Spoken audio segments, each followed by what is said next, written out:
Right now on Tech Radio. To infinity and beyond.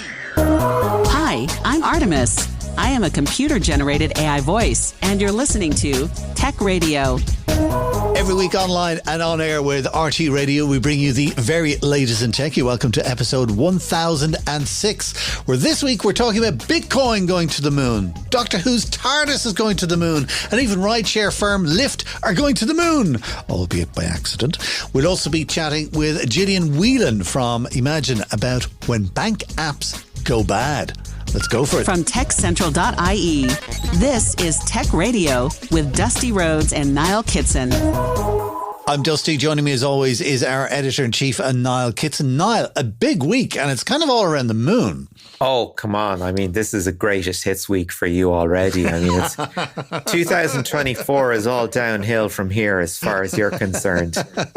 Kind of. There's a couple of little stories. One is when Bitcoin does really well, when it explodes in value, they call it, Bitcoin going to the moon. So I'll tell you about that and what's happening and why it's happening in a few minutes. But the other really big story is to do with the actual moon. Actual moon. Yeah. And on Thursday morning this week, SpaceX launched IM-1 project heading for the moon, okay? Can I just ask? Yes. Are SpaceX over the whole thing, or is this another company piggybacking on SpaceX? Because that's more interesting to me. Okay, this is a company who wants to go to the moon, so basically they've employed SpaceX to get them into space. Oh, right? Okay. It's kind of like you and I would get a bus into town. Right. I'm interested now because this opens up a world of possibility for companies that are working on things that might be good in the space economy, Space 4.0. An awful lot of companies working in Ireland. So if there's a successful orbital mission, let alone a lunar mission, because we have had a couple of attempts at a lunar mission in the recent past. Haven't gone very well. So how is this one actually doing, and what is it meant to do? Well, so far I keep wanting to call it a satellite, but that's not the right word. Basically what they're doing is they're sending this unit, which is basically the size of a telephone box. All right. So immediately when I think of telephone box in space, you think of the TARDIS. There you go. Doctor Who. That's what they're sending to the moon, all right? They're planning on landing it near the South Pole. Now, there's a reason for doing that. All of the moon landings that we would have seen black and white pictures of with Neil Armstrong and whatever, were all kind of around the equator where it gets really hot, okay, during the day and really cold during the night. And it's very hard for water to exist there. Whereas at the poles, they're just at a more constant temperature. And it's quite possible that there is a whole load of frozen water sitting on the moon. And that's what this IM mission is looking for. And here is why, right? Mm-hmm. If we find water on the moon, that could change like everything. Do you know what the chemical symbol for water is? Yeah, it's H2O. H2O, hydrogen and oxygen, all right? Mm-hmm. So water you can use to drink, okay, and it's so important for our survival. But if you split that, okay, into hydrogen and oxygen, now with that water you can use the oxygen to breathe, and you can use the hydrogen to use as fuel to get you off the moon and back home to Earth. Wow. And also to power your facilities and whatever it is that you're going to be doing on the moon. So this whole thing of like finding lunar ice is crucial. And in the back of my mind, I mean, it sounds great. Private company going to the moon. They're going to land at the South Pole and see if there's any water there, blah, blah, blah, blah. Because they're a private company, the first thing they're going to do is they go, our water, we found it. Oh, you know it. Hey, anybody want to buy some moon water? Stick a flag in it. Actually, this is something stick a flag in it. We talked about with, I think it was Niall Smith from the Blackrock Observatory years ago. He was talking about mining rights on comets and things like that. I was like, you know what? This is going. It turned out it's the much closer future than I had imagined. So we're potentially going to see a land grab on the moon. It could very well happen. And it's mad. I was watching, do you know what I watched the other night? I watch once a year is Contact with Jodie Foster. Your favorite movie? Oh, without a doubt. Okay. And John Hurt plays the role of a mad multi-billionaire. Okay. Now, basically, John Hurt in this movie, Contact, is Elon Musk. Right. All right. And that movie was made in the early 90s, at least a decade before Elon Musk became a multi-billionaire with PayPal, etc. So I just think it's funny how you see fiction becoming fact. And I mean, we're just going to start going into Star Trek now in a second. And then after that, Star Wars and whatever else. Which reminds me, Dune Part 2 is coming. Oh, yes. Wasn't Part 1 brilliant? Oh, my goodness. And do you know what I loved about Dune Part 1 was that I watched it on the TV and I just, yeah, whatever. We'll just see what it's like. And then at the end of it, jaw dropped. It was kind of, oh, my God, that was amazing. So this time around, it's definitely going to the movies. Going to the movies. I'm going to IMAX again. I saw the first one in IMAX and I was like, yep, good choice. I see. Maybe I've done IMAX once or twice, and I don't know.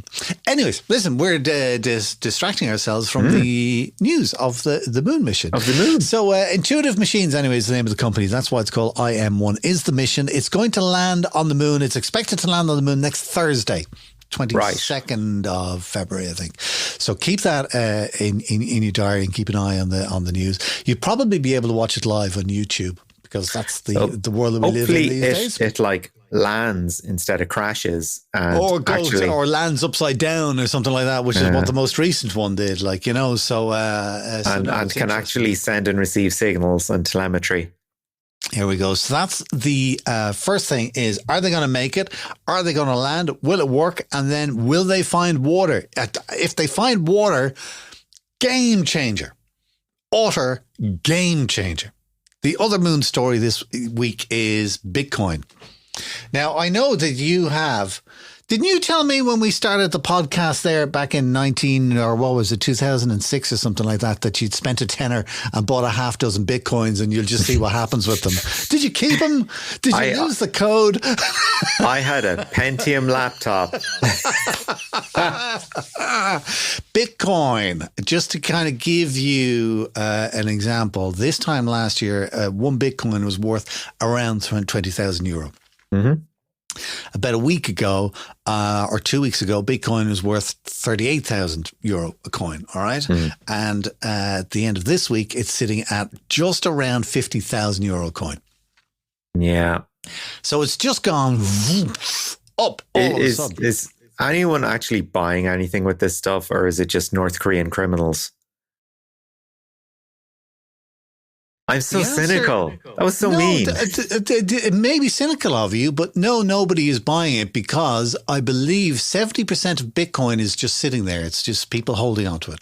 Okay? Yeah. It's a store of value. That's what it's being used as. Okay. So 70% of that. You're right about the Koreans. I can't argue with that. That was a story, and I believe it might be on techcentral.ie if you want to look it up. But who is buying it? Who's using it? It's definitely being bought, all right, because there was a couple of new ETFs, I think they're called exchange traded funds, all right, which is essentially a mechanism on the stock market. And the stock market is kind of an official way of blah, blah, blah, blah, blah.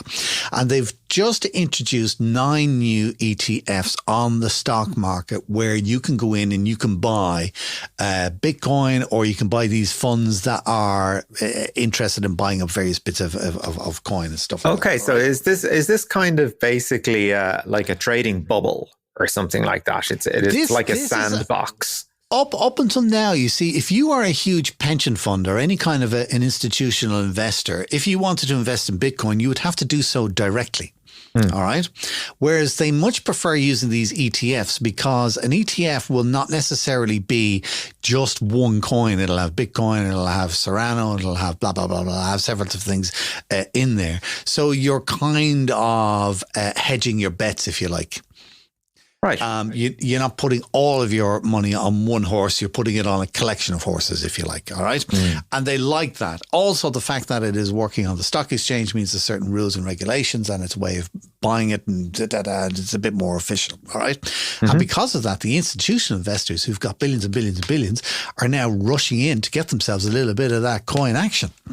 Because it's in like a regulated environment. Exactly. Exactly. So that's one thing that's driving the price. Another thing is that inflation is not going down. So people are holding on to Bitcoin as a hedge against inflation, which is what these investors do. Also, we have a huge thing coming up in the middle of April, and it's called a Bitcoin halving. Okay. And Bitcoin is designed so that every 4 years or so, the amount of Bitcoin that you can mine will have. Okay.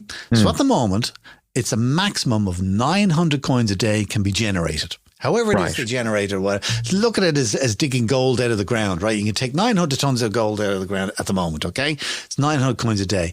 In the middle of April, the algorithm is going to change, or whatever way it's going to change, and that's going to halve, and it's called a halving, which means that only 450 coins maximum can be created a day. Okay, and bear in mind that there's a ceiling on how much Bitcoin can be generated in the first place. And, Bitcoin mining is competitive as well. So it's all based on solving a complex mathematical problem, which is why we have these server farms full of Bitcoin miners, because they're all competing to mine the coins. Exactly. And when there's less and less of them, the value goes up and up and up. So that's what's happening with Bitcoin at the moment, in that the value is going. And it's kind of interesting in that I wonder if it's going to be a case of it's going to skyrocket up to 50 or whatever, maybe even 60. And then it'll fall off again after the excitement dies down.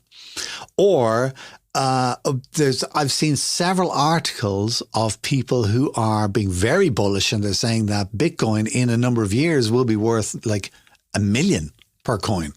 That's a lot of nonsense. But I mean, if you look at what crypto has been through over the last few years, we've had the FTX exchange, we've had Sam Bankman-Fried, we have, Bitcoin exchange. We've also had the crypto winter, which happened when Luna collapsed. And we had Rachel Petheron explaining everything about it. So go back and find our show there. She went through things in a lot more detail than either of us could hope to. So, you buy into something, there's an awful lot of volatility built into it. But if you have an ETF there, that gets rid of an awful lot of the volatility. A little bit. Yeah, a little bit. But anyway, if you're seeing stories about Bitcoin going to the moon, that is why it is happening at the moment. We'd be interested to see what happens with it this year.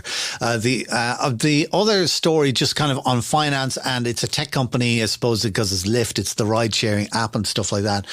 Funny story with that during the week. They were making a presentation, their report about how things are going, blah, blah, blah, blah. And somebody said the increase is 0.5%. And they made a very innocent typo, and instead of putting 0.5%, they put in 5.0%. Very different figure. Very different figure altogether. So they released this report after trading, all right, and investors went bananas because, they went 5%. Oh my God! As soon as the market opens tomorrow morning, that thing is going to shoot up in price. So they were doing all this kind of after hours trading. And somebody, fortunately, Lyft realized very quickly and went, what? And then corrected it. So by the time that the markets actually opened up the next morning, official trading was a little bit more reasonable. A bit more subdued. A little, well, I wouldn't say more subdued, but I mean, they closed on Tuesday, $12 roughly a share. And they opened Wednesday morning after all this debacle at $16 a share. But I think at one stage overnight, they were trading it for maybe 20 or early 20s, Oh. Boy. But that's, you see, I can't take that because that's gambling. I mean, that's literally sitting into your computer going, I think this is going to go up or go down. Goodness knows. In a world of typos, that's a good one. If you're going to mess up, do it properly. I think we need to say congratulations on Tech Radio to John Kelleher, Professor John D. Kelleher, to give him his full title, who's been named as the director of the Adapt Research Centre. Now, Adapt plays a hugely important part in Irish tech, and we do a lot of stuff with them. Where do you see them in the market, as it were? We surely do, yeah. Adapted the centre into digital content and virtual and augmented reality. That's been added to their remit over the few years. John Kelleher is basically the man who wrote the book on AI, and I'm not making that up. We've interviewed him a few times over the years. I chatted to him myself a couple of years ago. We had a very nice conversation, and then afterwards he told me everything I didn't know, and I think my head exploded. I think I blew a gasket. And then last year we carried an interview with himself and the former head of Adapt, Vinnie Wade. Yes. About AI. And again, that's from Adapt's own podcast, which is also really good, really worth listening to. Hosted by Claire O'Connell, if memory serves. And now Professor Kelleher is the man at the top. And, no better man for the job. He's incredibly knowledgeable, incredibly well regarded in academic fields. Yeah. As I said, he is the guy who wrote the book on this stuff. And very well spoken as well. I mean, that episode that you were saying that we featured on Tech Radio, I think it was around Christmas or during the summer, I think last year. Look it up anyway. It'll be in there in your podcast app. The pair of them, Vinny and John, both explained AI so brilliantly. Do you know what I mean? It's because you can get really carried away and very academic about it. They didn't. They really brought it down to the basics of what it was, and they explained it so clearly. So absolutely have a listen to that episode.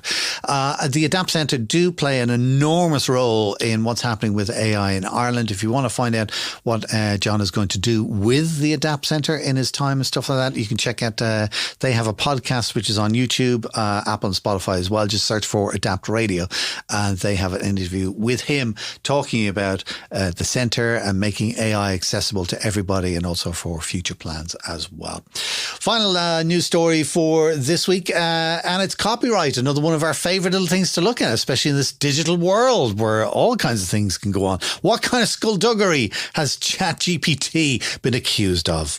Well, you remember that a number of authors raised complaints of copyright infringement against OpenAI for the training of ChatGPT, because people were pushing in questions like, what is the plot of X? And getting back passages of text that were suspiciously accurate or suspiciously close to the source. So you had authors like Sarah Silverman, the horror writer Paul Tremblay in particular. There's a couple of people involved in certainly criticizing OpenAI over this. I think Stephen King was none too impressed, but I'm not sure if he's part of the legal action. But anyway, a copyright infringement case was taken against OpenAI. A judge in California has tossed it, said, look, just because you're training something on something doesn't mean that they're actually looking to do the same thing with it. So I guess it's almost like transformative use, I suppose, which is protected under copyright. If you quote something on a TV show, for example, you don't necessarily have to pay the person from the thing you quoted from. And the judge has kind of taken a similar view of large language models. It's like, this thing wasn't put together to pirate your work. It was fed your work, but it was fed, everybody else's also. There's no claim here. You didn't lose any money because of this. I don't know, Dusty. What do you think?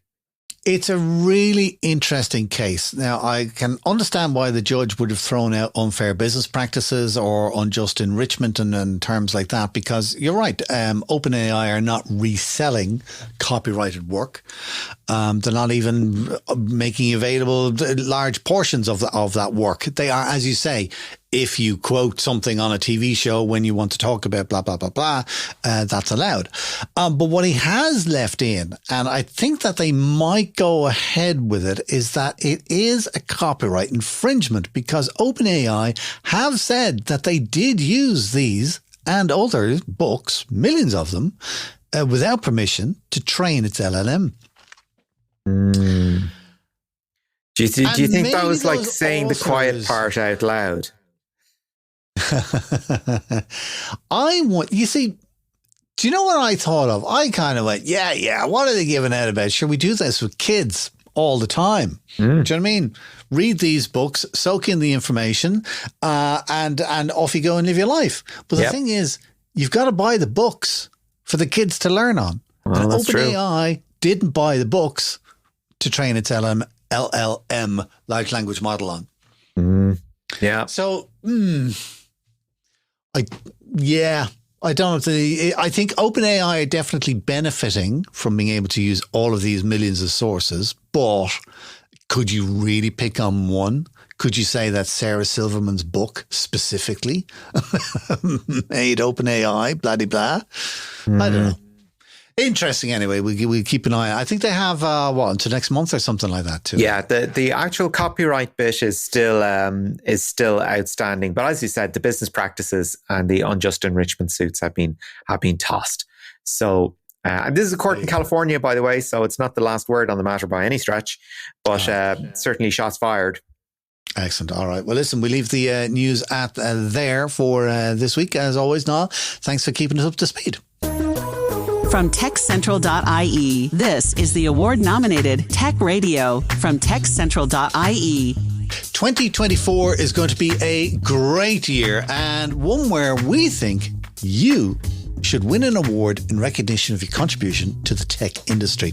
The Tech Excellence Awards are in full swing at the moment, recognising the brilliant minds and groundbreaking advancements that shape the future of tech here in Ireland. There's categories for everything. You could enter for best person, your best company, best team. There's a best project category if you're just working on one particular thing.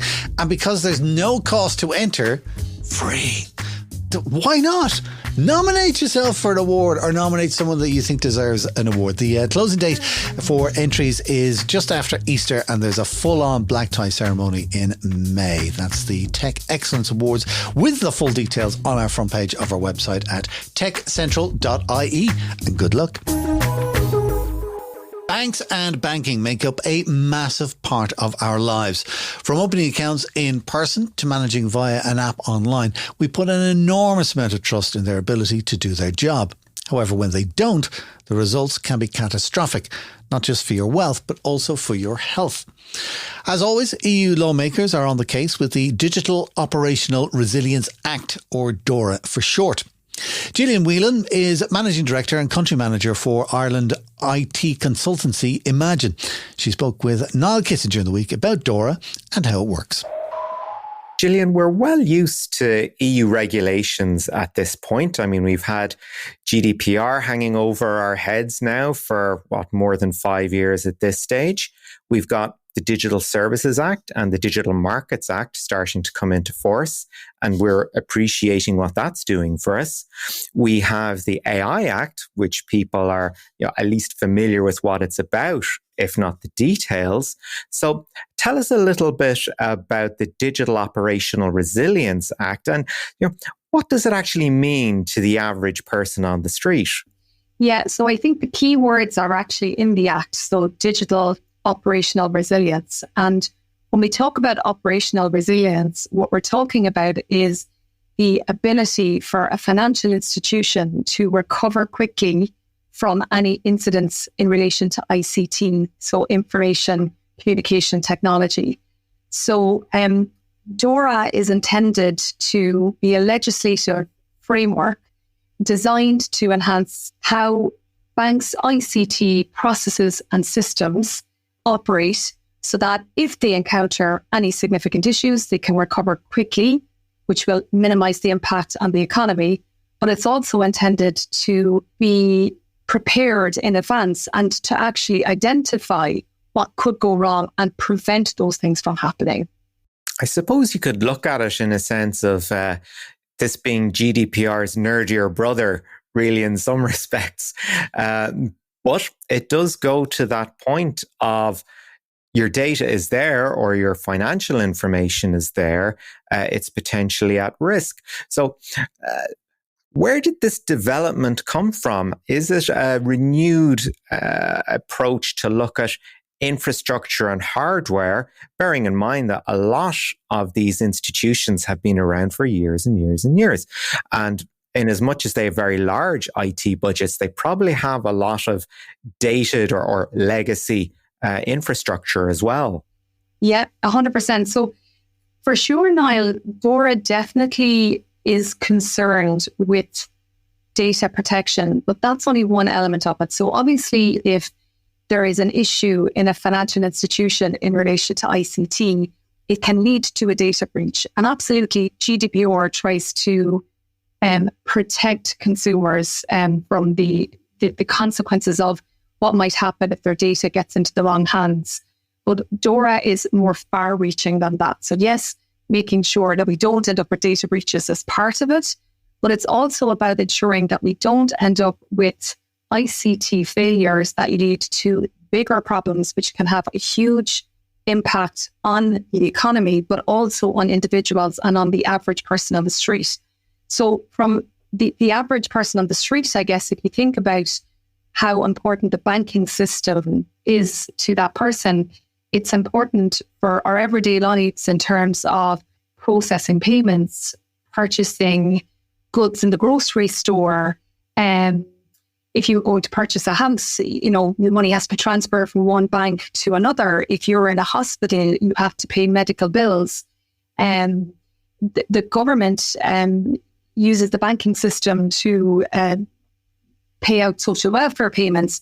So these are things that people need to survive day to day. And if the banking system was to collapse because of a failure in its ICT systems and processes, that would lead to huge problems for the everyday person in their everyday lives. And I suppose all we need to do is probably pay back to it's over 10 years ago now, but back in, I think it was 2012, we had Royal Bank of Scotland, and at the time, obviously, Ulster Bank were part of Royal Bank of Scotland. And we had a huge ICT issue back then where there was a loss of, they lost ability to process payments. And it was actually down to they were upgrading their batch processing schedule, something that should have been a fairly straightforward IT change, but that caused their whole payment system to go down. And if I just look at the impact of Ulster Bank customers in Ireland, firstly, there was 600,000 people affected for almost a month. And there was 30,000 people who should have been in receipt of social welfare payments, who were very much reliant on that, and they wouldn't have received that. And as I said, you would have had bills that were due to be paid being late, people not getting their wages, people not having the ability to take money out, important transfers, intercompany transfers, important transfers of money from individuals to other individuals that couldn't happen. And for some people, that went up for a month. So it had a huge impact on individuals. And DORA is really trying to establish a framework that prevents situations like that occurring in the future, which not only impact individuals day to day, but can have a huge impact on the economy in general.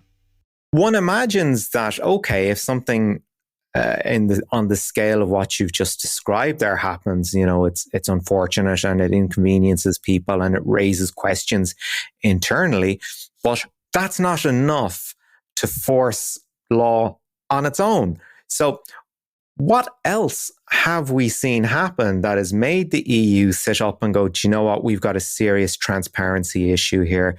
It's industry-wide. We have to step in and create a standard. Yeah, well, I mean, I'll focus on the Irish market more so than the international market. But I mean, only just in late 2021, Bank of Ireland received a huge fine of, I think it was 24.5 million.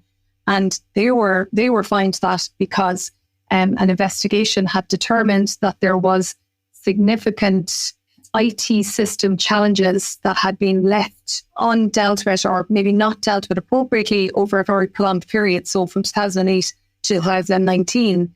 And thankfully, that didn't cause any significant issues to customers. But had some of those challenges in their systems and processes led to issues, millions of customers would have been affected. We also had only very recently, back in August of last year, was a lot of talk in the media where customers were able to go to the ATM and withdraw money that wasn't in their bank account. And whilst that might sound fantastic at the time, Niall, and I'm sure lots of people got caught up in that, oh my God, I can take all this money out. I had to keep the money. So you have to repay that money. And for lots of customers, their accounts ended up being overdrawn as a result, and that money has to be paid back. And that adds to obviously lots of pressures. And no, I think most people don't want to be in that situation. So we have seen repeated cases of where very well established financial institutions that you'd expect to have very robust ICT systems and processes, in fact, haven't. And I think that's why across Europe, it's being decided that no, we need an act that standardizes and harmonizes lots of other probably legislation and standards that were already in place. So again, maybe this is actually a positive about DORA. It's not all brand new. So that's the good news, I guess, for financial institutions. This isn't all brand new. They don't have to make a huge amount of changes. And we can talk a little bit about what DORA means for banks in a second. But if we just look at Ireland, the Central Bank of Ireland already has guidance and standards in relation to outsourcing, operational resilience, IT and cyber risk, and so on. So there is already guidelines and standards. And other European countries have their own versions of guidelines and standards. But what DORA is going to do is harmonise, standardise and mandate standards that all financial institutions have to adhere to. So when we're talking at particular standards, I mean, I think we all remember the free money moment, which everybody thought was ultimately, hilarious and perhaps a bit tragic at the same time. So when Europe steps in to have a look at what's going on, and you say that an awful lot of this is it's already out there in the ether, and this is all about standardization. What do the banks actually have to do to bring themselves up to code? Is it again that point of transparency to show, look, this is what we're doing?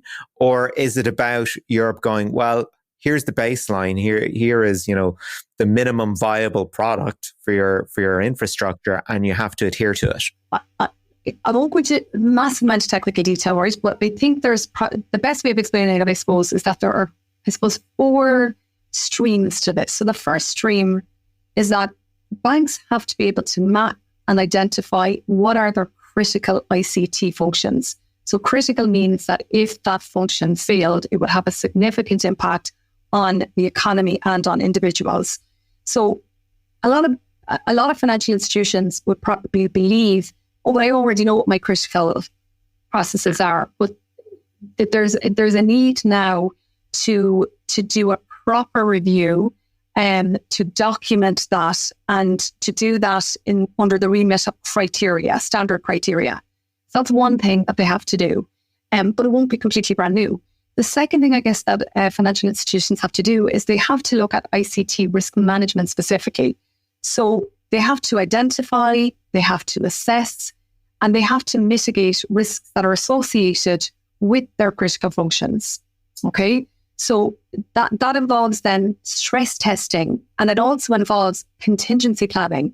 So that's really important for the customer, because the more stress testing that a financial institution does, and the more contingency planning that they do, the less impact there is on the consumer in the future, the less likely that we can't make critical payments day to day, the less likely that we're going to be delayed to be paid from our employer, we're all going to get stranded abroad because we can't pay for our flights home, etc. So that's number 2. So the risk management part is a very important part. And again, it's going to be completed in a much more structured, defined way. It can't be just go out and do what risk management, whatever way you feel like doing it. It needs to be done under certain criteria and under an agreed framework.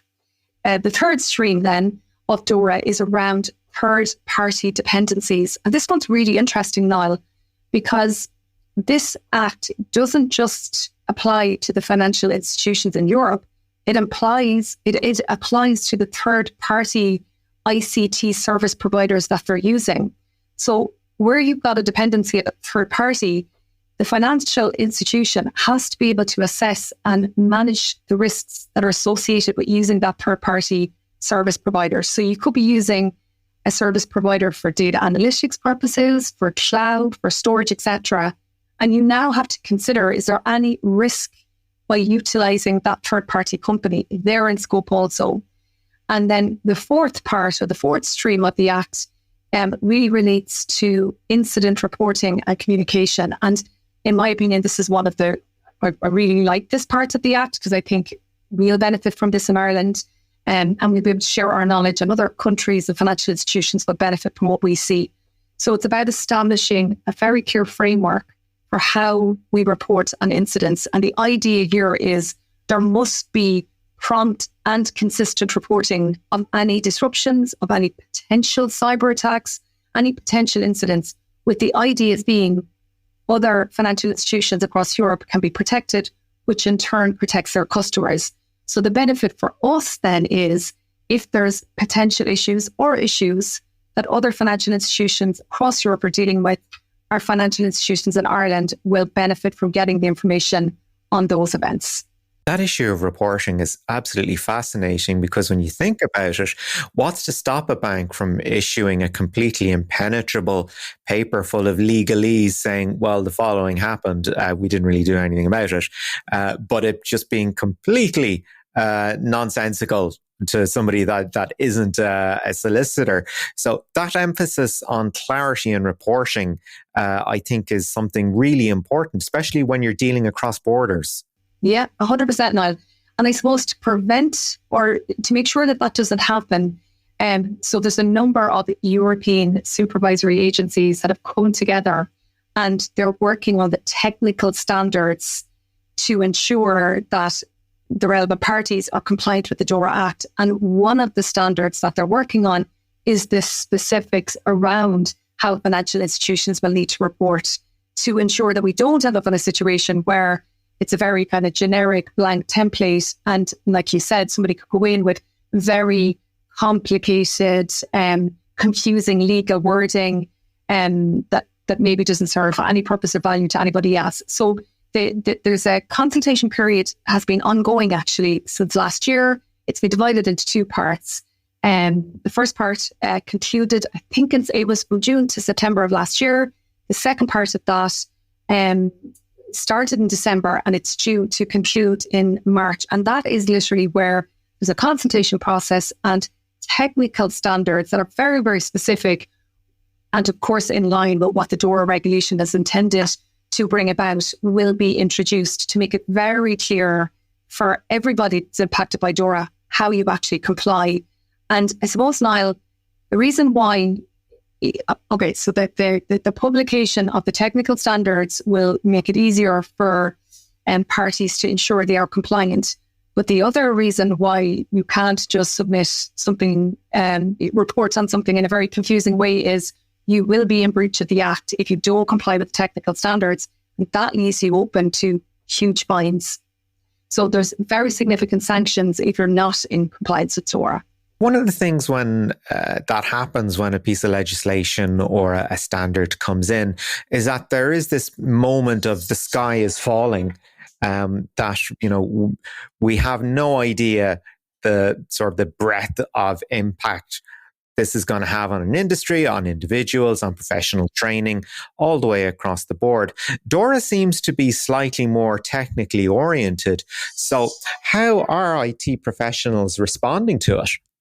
As I said earlier, I think because it's not completely brand new and it's really bringing together and mandating probably best practices, it's not, I don't think it's a significant challenge for IT companies to become compliant with DORA. However, the big risk is that you're complacent. So the big risk is that you believe, oh yeah, we've done all of that already. So look, I think what we would encourage IT professionals to do is to take very much a pragmatic approach here.